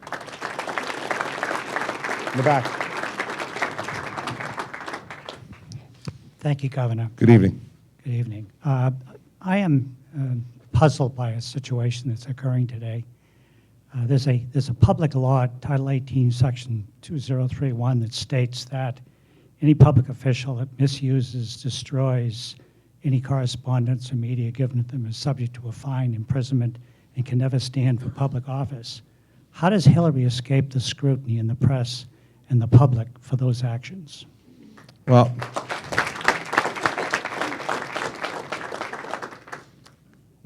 whenever you take out 18 USC, you're getting back in my wheelhouse from when I was a prosecutor. Listen, I can't answer for the press. It's not my responsibility, and they have to answer for themselves. I don't think she's missed the scrutiny of the public. I get asked about this all the time. And so I think the public is intrigued and concerned about what's going on. Let me tell you what I believe. If David Petraeus was prosecuted for what he did, if Sandy Berger was prosecuted for what he did, if the things we're reading are true, I don't see how Hillary Clinton can escape prosecution. And I will tell you, too, I mentioned earlier in my beginning talk that I know the FBI director. I know him well. He's a good man. He's got great integrity. He's worked for both Republican and Democratic presidents. He worked for President George W. Bush, not only as U.S. Attorney for Manhattan, but also as the Deputy Attorney General of the United States, the #2 position in the Justice Department. He left and went to the private sector and now has come back to be the FBI director with a 10-year term for Barack Obama. Jim Comey has more integrity than most people I met during my time as U.S. Attorney. And so I believe this, if the FBI uncovers evidence beyond a reasonable doubt that she's committed a crime, that he will refer those matters to the Department of Justice, and then this Attorney General's got a decision to make. Is she going to do what she's sworn to do, which is equal justice under the law, or is she going to play politics? I can assure her that America is watching. I can assure her that America is watching. And so, and if they were ever to play politics with this, it would not surprise me one bit if Jim Comey up and resigned as FBI director if he felt there was a case to be made, because remember, he's a prosecutor too. If he felt there was a case to be made and they refused to do it based on politics, I have no doubt that he would up and resign. He's that type of person. Now, I will also warn you, as I'm sure Tom would too, these cases take a long time. And they take a long time for a good reason, because you're dealing with somebody's reputation. When you're dealing with a public figure, any accusation of wrongdoing hurts that person's reputation. And a criminal indictment certainly does enormous damage to that person's reputation, even though once you're indicted, you're not guilty of anything. The government still has to meet their proofs beyond a reasonable doubt before a jury of your peers. All of us would want that if we were accused by our government of a crime.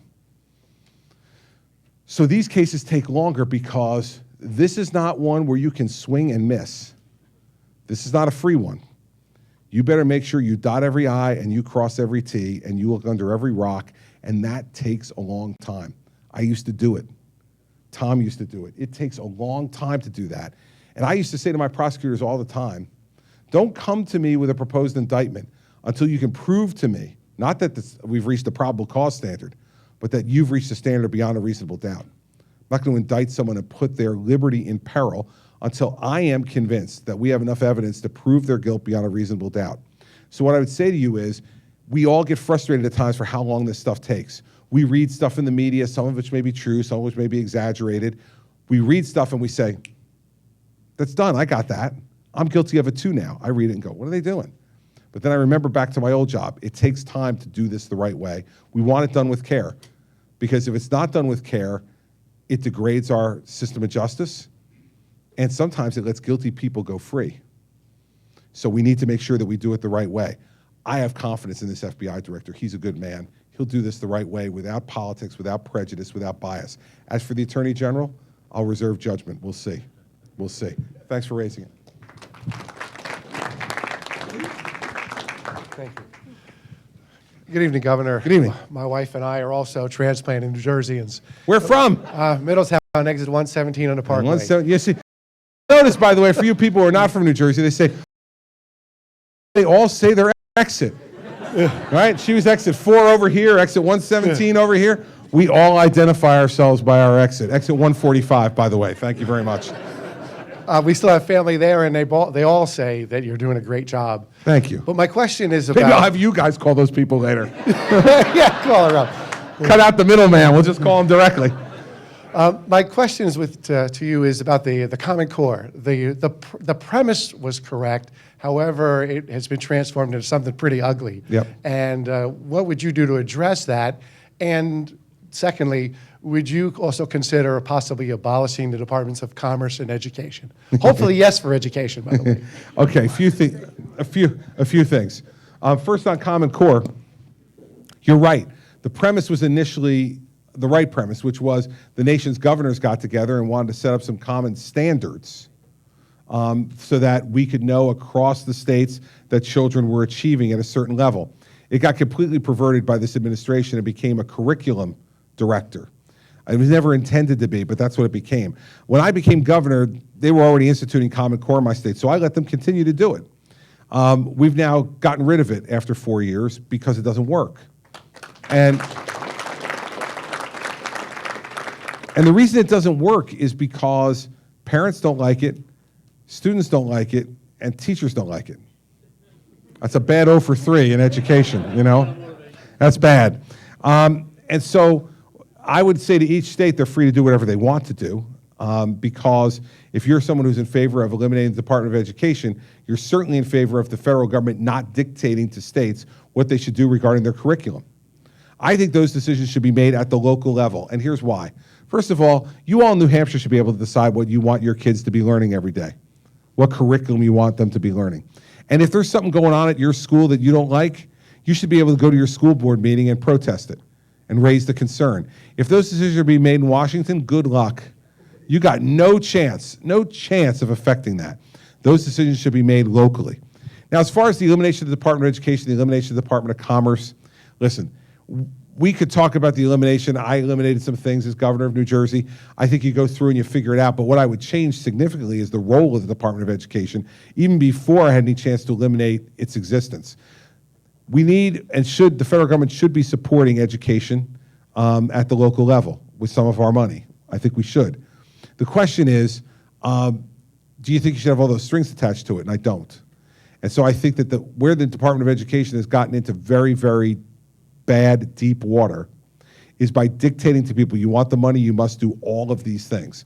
And I could tell you now, being a recipient of federal money at the state level on education, it's unbelievable how restrictive it is and what a straitjacket they put you in. And so I would not be in favor of the Department of Education conducting itself the way it is now. As far as the elimination of those departments, everything would be on the table as far as I'm concerned when you have to balance the federal budget. When I became governor of New Jersey, we had an $11 billion deficit on a $29 billion budget. My state treasurer came to me in my first week in office and said, if we don't do something on spending right now, we will not be able to meet payroll for the second pay period in March. Imagine, New Jersey, the second wealthiest state per capita in America, we weren't going to meet payroll for the second pay period in March. And so what I did was, for the first 6 weeks or so of office, I met 3 times a week with my treasurer and my senior budget staff. We went through every line of the budget, and we cut 800 programs. And I will tell you that that stunk, because every one of those programs had a constituency, every one of them. And I heard from all of them. Emails, phone calls, letters, protests on the steps of the State House, protests outside my home, because no one likes their program to be cut. It's the funniest thing about American politics, right? People say, government is too big, cut government spending. Like, okay, I'm going to. And I'm cutting this program, and this guy says to me, not that program.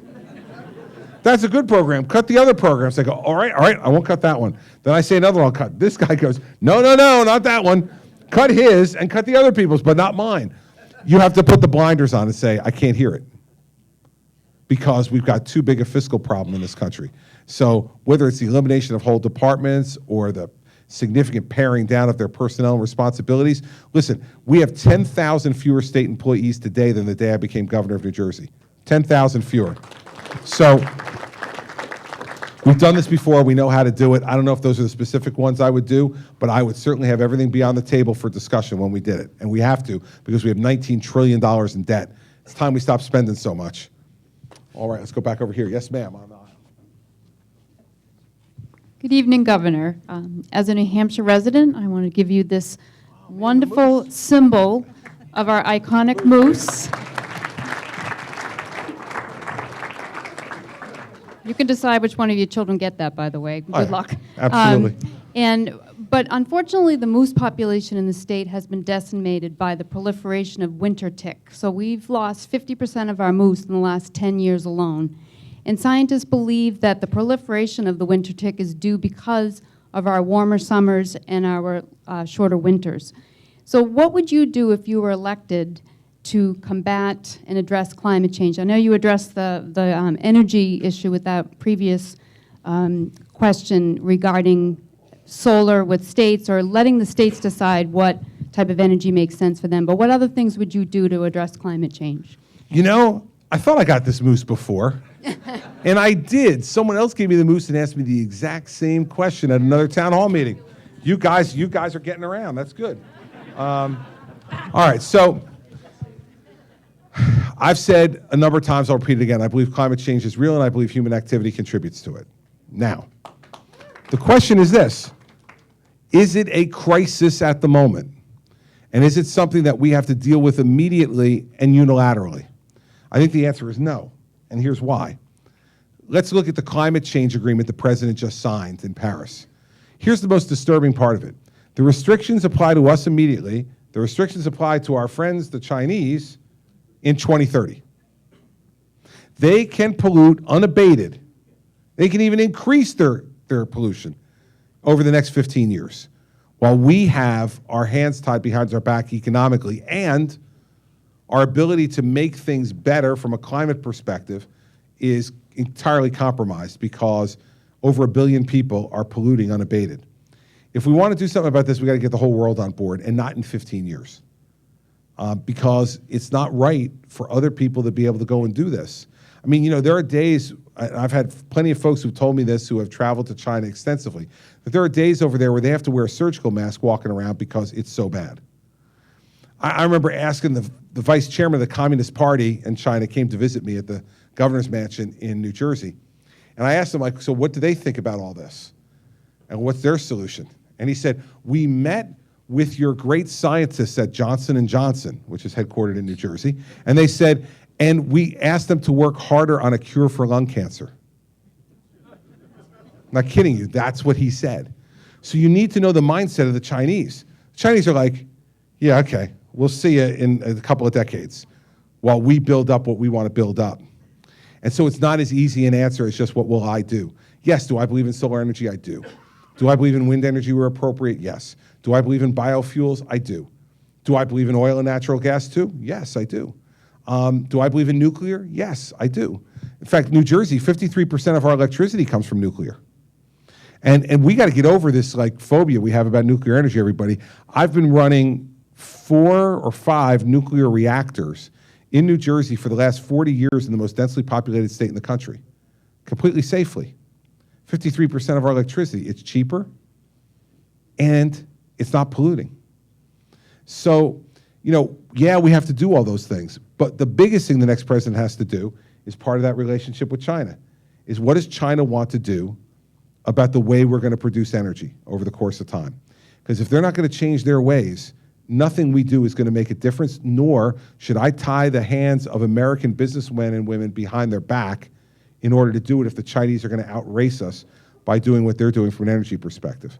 Now, none of that, of course, addresses our friend the moose, who I understand that there are scientists who believe that's why, and I don't have any reason to disbelieve that. Like, I'm a scientist and I have a different theory. I don't.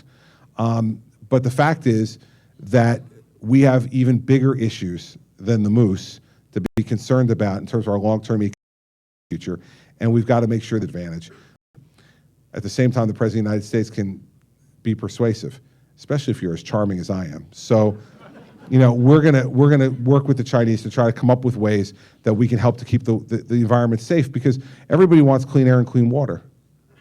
Everybody does. That's something that unites all of us, should unite all of us. So let's see how we can find ways to unite each other. And that's the way I would approach the problem. All right. Now, my staff is telling me I could take one more question. I will take 3. I will take 3, and here's why. It's because I want to remind that I'm still the boss. Right? I mean, you laugh, but you know what it's like running for president? Let me explain to you what it's like to run for president. What it's like to run for president is every day you are surrounded by people who are all younger than you, who tell you where to go and what to do every minute of the day. The only place that I am free from the tyranny of the young is right in here. When I stand here, and I'm free from it most of the time, except my man Charlie back there, who is on the soundboard, every once in a while just turns my microphone off. Right? They're all funny. They're all comedians. But I'm going to take 3, even if it's dark in here, even if I have to yell. I'm going to take 3. You know why? Because I canceled on you, and you all came back, so you get 3 more questions. That's it. Let's see the guy in the back, all the way against the wall. The man with his back against the wall. He must be from New Jersey. Actually, I'm from New Hampshire. All right. And I'd like to welcome all the people from New Jersey to the great state of New Hampshire. I mean, by the way, these are all people who have evacuated New Jersey and now live in New Hampshire, apparently. It's a very sad story for us. Well, I'm an undecided independent. And I've got it narrowed down to a few.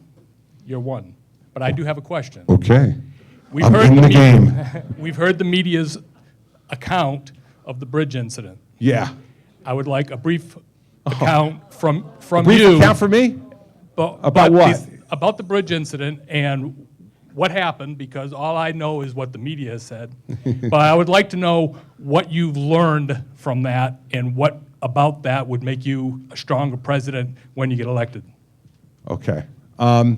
Listen, I think all I can really explain to you is this, that what it appears is that a few people on my staff did something that was very wrong. I never knew anything about it. I didn't authorize it. I didn't know what was going on. I didn't know it after it happened. I found out for the first time on January 8th of 2014. And when I found out, I was sick. I'm sick that anybody who was associated with me could even be close to be involved with something like that. And if what is alleged is true, then it's an awful thing. Now, we've had 3 investigations of this. Okay, not 1, not 2, but 3. 2 of them led by Democrats. the Democrats in the legislature, and a Democratic United States attorney, and won an internal investigation from people we hired to look at it. All three of them, amazingly, came to the same conclusion. I didn't know anything about it, I didn't authorize it, and I didn't know about it until January 8th of 2014. So what really matters is, when you find out, what do you do? Well, I fired the people who were involved immediately. And I then, the next day, before I could get a lawyer, before I could get all the information, before I could worry about anything else, I went out in front of the entire national media and gave a 1 hour and 50-minute press conference where I answered every question until they literally had no more questions. I stood up there until no more hands came up and stood there the entire time and answered every question as best I could based upon what I know. Nothing that I said that day, not one thing, has been contradicted after all these investigations. So what's it mean? What did it teach me? You can't be so trusting. It taught me that I had to even ask more questions than I was asking already. Has it made me better? Yes, it's made me stronger. Because I got crucified by the media. I mean, there was a time when one of the media outlets did an analysis. The IRS scandal was going on at the same time. And that on the evening news, the network evening news, that my situation got 17 times the coverage that the IRS scandal did. I don't know. I'm not going to comment on what I think was more important or not, or whether that indicates bias or not, but it is just the fact of the matter. When you go through something like that, when you know in your heart that you've done nothing wrong, it's hard. It's hard. And so you have to learn how to soldier through it, and to keep your integrity and to keep your spirits up and to keep the spirits of your family up when people are saying all kinds of awful things about you on TV and in the paper every day. And it makes you stronger. I do believe the old saying that whatever doesn't kill you makes you stronger. I had a great guy that summer of 2014. I had a guy in Tennessee. I was down campaigning for Governor Bill Haslam's reelection. I had a guy come up to me in the photo line, older gentleman from Tennessee. And he said, "Governor Christie, I have a question for you." And I said, "Sure, what's that?" And he said, "How exhilarating is it?" Now I'm from New Jersey, so I immediately get suspicious. I said, "How exhilarating is what?" And he said, "How exhilarating is it for them to try to shoot you in the head and miss?" Never thought about it that way. I was like, pretty damn exhilarating, I guess, given the alternative. And so, in the end, believe me, given how voracious the media was about this, given that 2 of the investigations were led by Democrats, if there was something I did wrong, you would have known it a long time ago. This is now 2 years ago. And so I've moved on. And I think for the majority, except for those who really don't like me, the state's moved on. But it will never be something that'll leave my memory. It was the most awful day of my life in public life. But bad things happen sometimes. And the true test of leadership is, how do you respond to it? I didn't try to hide anything. I cooperated with every one of those investigations fully. I answered every question the media had for me. And here I am. And it will make me a better and stronger person because of it.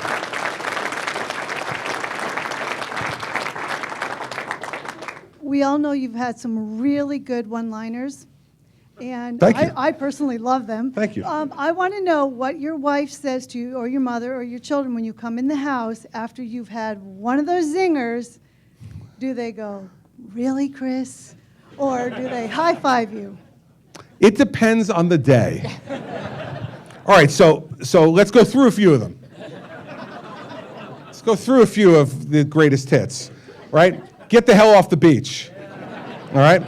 Now, when I said get the hell off the beach, and I got home that night, my wife is like, "Did you have to use hell?"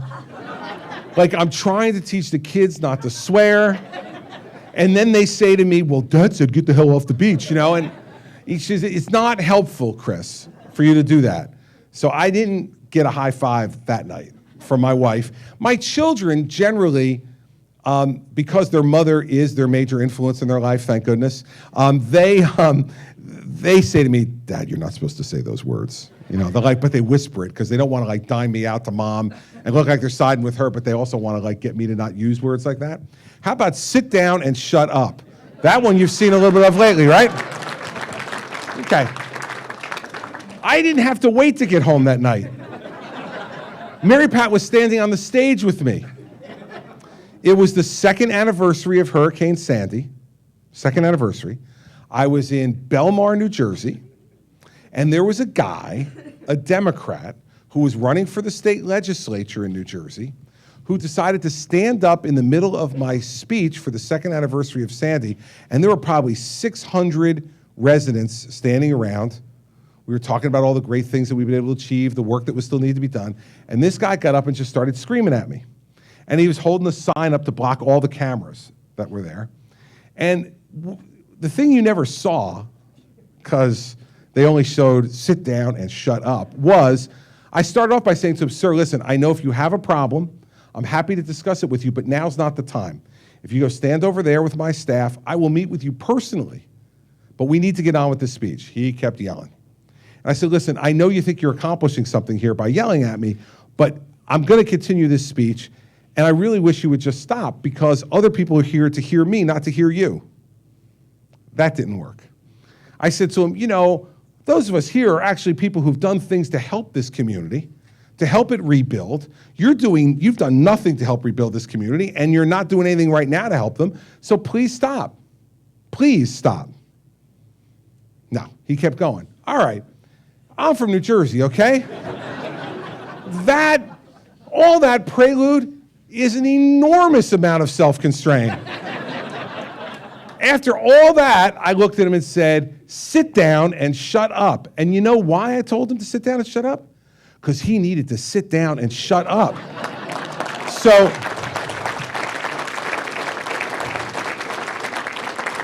my wife was on the stage with me when I said, sit down and shut up. And we then walked off the stage. I have to tell you, neither one of us thought it was that big a deal. Now, I don't know whether we should have, but I got off the stage and she said to me, who is that obnoxious guy? And I said, he's a Democrat, he's running for the state legislature, because eventually the police took him away. I wish they would have done it sooner, but they eventually took him, they didn't arrest him, they just took him away to get him to stop doing his business. But I want to tell you that Mary Pat and I, when it happened, neither one of us thought it was any big deal, we really didn't. Now, it was in the middle of an election campaign, and it was in the middle of the 2014 campaign. I was traveling all over the country campaigning for people. I was the chairman of the Republican Governors Association, so I was getting a lot of national attention at that point again. And so I think that was part of the reason why. But we got home that night, and it was like the 3rd story on the national news. We're like, seriously, really? Sit down and shut up? This is like, hello, how are you in New Jersey? We don't understand this, so we really don't. So I would suspect and I wish Mary Pat were here. She's coming tomorrow morning. I wish she were here, and I'd let her answer it, because I am clearly not objective, okay? But we're going to be married on March 8th, 30 years. And so I know she loves me. I think there is also some level of tolerance that has built up over time to the way I express myself. But I don't think, most of those things are the things that get, the most attention. But I think you've seen me in 60-some town hall meetings up here in New Hampshire. I've never had a moment like that. I never told anybody here to sit down and shut up. Never told anybody to get the hell out of here or anything like that. Well, because people have treated me well. My test on this is pretty simple. If you treat me with respect, I'm going to treat you with respect. And even if we disagree, and we've had some people here who we've disagreed tonight on issues, right? Okay. I think this lady probably is a little more strong on climate change than I am. But I didn't say, hey, you're a wacko, get out of here, And she didn't say to me, you're crazy, get out, We treated each other with respect. She stated her opinion, I stated my opinion. She kind of nodded a little bit, and then we got done with it, and that was it. That's what I think the key is in our discourse in the country. But here's the difference with me. If you treat me with disrespect, I do not consider myself a heavy bag. Okay, I'm not, just because I'm in public life, I have not given up my right to express myself. And so if you're going to treat me with a whole lot of disrespect, and you're going to yell and scream during one of my speeches and block the cameras and make yourself the center of attention, well, okay. You want to be the center of attention? No one has ever made you the center of attention like I can make you the center of attention. So this poor guy, man, sit down, Mr. Sit Down and Shut Up. That's the way he's known in New Jersey. I mean, every time and the guy's run for the legislature twice, lost both times. But whenever he gets referred to, it's always like, whatever, I'm not even going to give you his name, but whatever his name is, comma, the guy who Governor Christie told to sit down and shut up in 2014, right? That's the way he's written about. So he wanted to be famous. He's famous. That's for sure. So my one-liners, part of them are my personality. None of them are ever planned. It's not like I sit here and go, okay, let's see, which one do we take out of the file this time? It just happens. And I think that should be some kind of relief to you. And I'll end with this on her question. It should be some kind of relief to you because you never have to wonder what I'm thinking. And you never have to wonder what I'm feeling. I'm going to show you. And we've had a president now who we don't know what he's thinking. We don't know what he's feeling. He reads off a teleprompter. He tells us stories, it seems like, that don't comport anywhere near to the truth. And every once in a while, I'd like to see Barack Obama get a little hot at somebody other than Bibi Netanyahu in Israel. I mean, I'd like to see him get hot at somebody who's really causing us some heartache. I'd like to see a little bit of that. Doesn't mean we have to be yelling and screaming as president, but people should understand when they look in your eye what you mean. And people will say a lot of different things about me. Some of her friends and family will say lots of different things about me tonight on the phone after she gives me those numbers. But here's one thing that they'll never say about me, that I am misunderstood. And it'd be nice if we had a president right now that wasn't misunderstood. All right. Yes, sir, right there.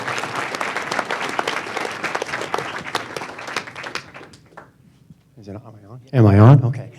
Sit down and shut up, would you please?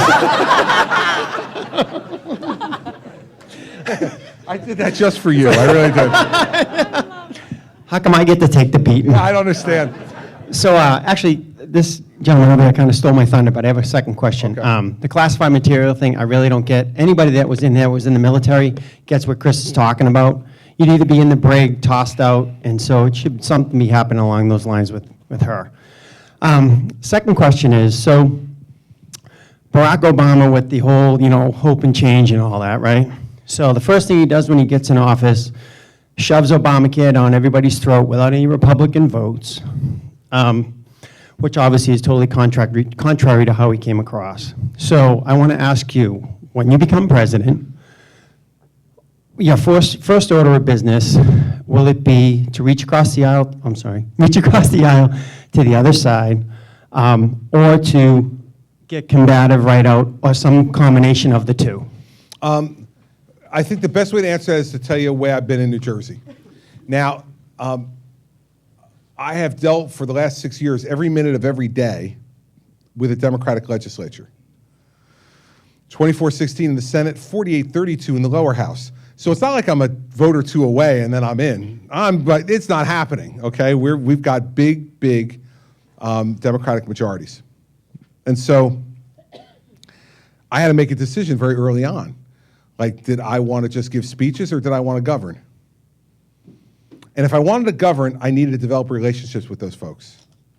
I had to develop relationships with them. I had to get them to trust me and believe me and be willing to work with me. Because if I didn't, I would just be signing executive orders like this guy is and not getting anything done for the people that elected me. So right in the beginning, I made the decision. I got some good advice from one of my predecessors, Governor Tom Kean, who was later chairman of the 9/11 Commission. He was a two-term Republican governor of New Jersey who for 6 of his 8 years had a Democratic legislature. And I went to him for advice beforehand when I was during the transition. I said, Governor Kean, can I come meet with you, talk about being governor? And he said, sure. So I came to his office to meet with him. He said, this is the way we're going to do this, Chris. I'm going to ask you questions, you're going to give answers, and I'm going to critique your answers. So I said, okay. First question, very first question, was who's your best friend? And I said, Mary Pat. And he said, not anymore. And I said, oh, really? He goes, no, you're going to make Steve Sweeney, the president of the New Jersey State Senate, your best friend. You're going to do everything you can to find out what he likes, what he doesn't like. You're going to spend time with him. You're going to do everything you need to do to make him your friend. And he said, because if the Senate president doesn't trust you and like you, you have no hope of having a successful governorship. And by the way, just so you know who Steve Sweeney is, he's still the Senate president 6 years later. And he's the president of the Iron Workers Local, a shy and retiring guy like me. Okay? So imagine now, you've got me, Mr. One-Liner, and the president of the Iron Workers Local. I'm like, I'm going to make him my best friend. Okay, here we go. Well, guess what? I don't think he's my best friend, but we're friends. I know his wife, Patty, and his 2 children. He knows Mary Pat and our 4 children. We've gone out to dinner together. We've gone out for drinks together. We've worked together. He's called me unspeakable names on the front page of the newspaper. I've called him a brutal partisan and dead wrong on taxes. But you know what? We've capped property taxes at 2% in New Jersey, and it's worked. We have capped the interest arbitration awards that public employees get at 2%, and it's worked. We have reformed the pension and benefit system. We've saved $120 billion over the next 30 years for the taxpayers. We've reformed teacher tenure for the first time in 105 years, so an ineffective teacher can get fired and lose their tenure. And we've balanced 6 budgets in a row, and we've never closed government, not once. Not once. And I think it's because we trust each other. We know each other's limits. We know what we're willing to do and what we're not willing to do. When I give him my word, he knows that I'll keep it. When he gives me his word, I know he'll keep it. That's the same kind of approach I'm going to take in Washington, whether the Congress is controlled by Republicans, by Democrats, or whether it's split. I found it stunning and disturbing to hear a few months ago that John Boehner was riding on Air Force One for the first time. The guy had been the Republican leader of the House for 6 years under Barack Obama, and he had never been on Air Force One. So let me give you all a warning. If I win and Nancy Pelosi is still the Democratic leader of the House, she can come on Air Force One whenever she wants. She can steal the M&Ms if she wants. I don't care. Because every time she comes on board, she's going to come back to my office. And we're going to sit there at least for some period of time of that flight. And you know what she's going to find out? I'm a good person. And you know what I'm probably going to find out about her? That she's probably a good person too. I would totally disagree with almost everything she had to say politically, but we wouldn't hate each other. There's too much hate in Washington, D.C. There's too much hate. And there's no reason for us to feel that way. And I'll tell you, I mentioned Jim Comey a couple of times. Jim Comey gave me the best political advice I've ever been given by anybody, and it was in a non-political context. When I worked for him, when he was the Deputy Attorney General of the United States, and I was the U.S. Attorney in New Jersey, he's my direct report. I report directly to Jim, to the #2 guy in the Justice Department. He came to visit our office in New Jersey to visit the troops and give them a speech and tell them how much he appreciated their work. And then afterwards, he met with me in the office. And we sat and we talked for a little while. And I said, so where are you going next? And he said, I'm going to the New York Times editorial board. I said, Jim, you are John Ashcroft's #2. You work for George W. Bush. Do you have a death wish, man? You're going to the New York Times editorial board? They're going to kill you. And he looked at me, and this is the greatest advice I've ever gotten in politics. He said to me, Chris, you don't get it. He goes, I'm going to the New York Times editorial board because it's hard to hate up close. All right? Really good advice. Because it's easy to hate from a distance. It's easy to hate from a distance. But when you get up close to another human being, it's much harder to hate. They have to work really hard to get you to hate them. Really hard. They got to yell at you in the middle of a speech, and then you tell them to sit down and shut up, and I don't even hate that guy. I don't like him, but I don't hate him. The point is that you have to be willing to develop these personal relationships. And the guy who was best at it was Ronald Reagan. Right? He was the best at it. Ronald Reagan and Tip O'Neill agreed on almost nothing. But Ronald Reagan would have Tip O'Neill over for drinks and for dinner, and they'd chat, and he'd go up to Capitol Hill and visit him, and they would talk. And I believe that during that relationship, they trusted each other. And they fixed a lot of the country's problems together. Reagan didn't get everything he wanted, and O'Neill didn't get everything he wanted. And if I'm president, I know I'm not going to get everything I want the same way as governor I didn't get everything I want. But it doesn't give me an excuse not to make progress. And in Washington now, some of these jokers, including Senator Cruz, thinks that closing down the government's a good thing. Well, damn, man, that's the only thing you're there to do. Your only job is to govern. And when you close down the government and it's not governing, you're failing. You're failing. And I know that people say, oh, just close down the government and burn it down. You can't burn down the government and close it down. You just can't. And the reason you can't is we need a national defense. We need homeland security. We need all these things that only the government can provide. So that's the kind of attitude I'm going to bring to Washington. I will absolutely disrupt that place. You could tell by the nature of my personality, I will disrupt that place. But I will rebuild it after I've disrupted it.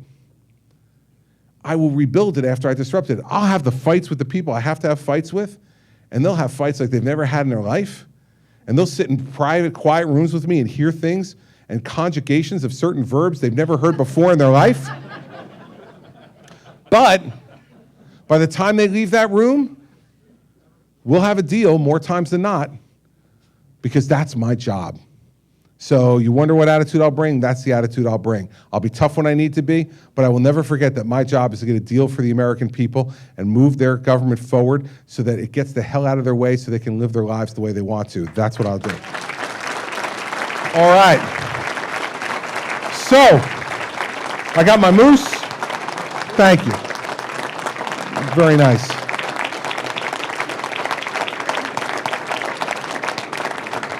Thank you. I just want to say one thing before I go to all of you. Thank you. Thank you for letting me reschedule this. Thank you for showing up. And you cannot leave till I do one more thing, okay? Because I get in trouble if I don't do this. So you don't want me to get in trouble. Because months ago, in August, this guy from New Hampshire, I came to a town hall meeting here, and I got done with the town hall meeting, and this guy, older guy in his mid-80s, he came up to me afterwards, and he said to me, Governor, I liked everything you did. I appreciate everything you had to say. I totally want to support you, but I can't vote for you.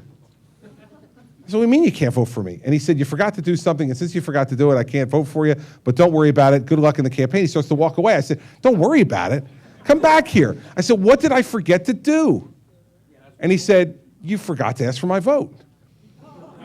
And I said, okay, all right. Can I have your vote? He goes, too late. And I said, too late? It's August, man. You're not voting until February. What do you mean too late? And he said to me, no, you didn't ask. I said, come on. He goes, all right, I'll make a deal with you. He goes, I'm going to come to another one of your town hall meetings sometime later. I'm not going to tell you when I'm coming, and I'm not going to make myself visible to you. And I'm going to wait to see if you've actually followed my advice. And if you have, I'll give you another chance. But if you don't, you're finished with me, and I'm not voting for you. And I'm like, okay, I promise. I promise I'll do that. And he goes, okay, well, good luck. And he starts to walk away. He shook hands with me. He's very nice. And he starts to walk away. It takes like 4 or 5 steps. And he turns back around and looks over his shoulder. He goes, and by the way, that's the way we do things in New Hampshire, son. So I cannot let you leave out the door because he might be here. There's so many of you here tonight, I might not see him. But here's the thing. I want your vote. It's 15 days, okay? It's 15 days away. Don't be persuaded by anything, okay? This race is a complete jumble. And I said to I did about 4 or 5 radio interviews today, and everybody's asking me about what I think is going to happen. You know what I said to them? I don't have a damn idea. And anybody who says they have an idea is wrong.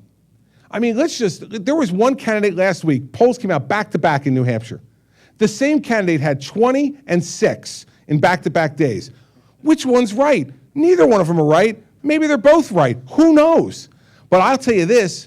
In the last 2 weekends, before this past one, the last 2, we knocked on 23,000 doors in New Hampshire. 23,000 doors. And you know what we found out? 62% of the people whose doors we went to said they were undecided. So I'll just tell you something. Anybody who says they know what's going to happen has no damn idea what's going to happen. So here's the way it's going to work. You make it happen. Whatever's going to happen, you're going to make happen. And you're going to take this race from 12 candidates down to 4 or 5. You are going to do that for the other 48 states. I was going to contribute to it next Monday, and then you're going to contribute to it 2 weeks from tomorrow. So don't be judged by anything than the 2 things I told you in the beginning. Who do you believe is the best person to stand across that stage from Hillary Clinton and take her down? And second, who is the best person to sit in that chair the first day? I'll guarantee you one thing. I won't sit in that chair, spin around and say, gee whiz, isn't it cool that I'm president? Okay, it won't be like it's a fun, school trip. I'll sit in that chair the first day, and you know what I'll feel? I'll feel like I've been here before. I've been a chair just like this. Not quite as big, not quite as important, but just like this. The decisions will come at me the same way, and I'll make the decisions the same way I've made them in New Jersey, on the merits, doing what I think in my heart and in my mind is the best thing for the people who elected me, nobody else. I'll put Americans first, your security, your safety first, and your interests first. If that's the kind of person you want for President of the United States, you have found your man. And I need your vote on February 9th. Thank you very much.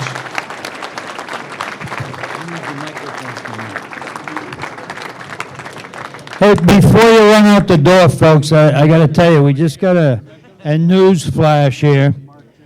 The Boston Herald just a few minutes ago endorsed Governor Christie for president. Thank you. Great job, baby.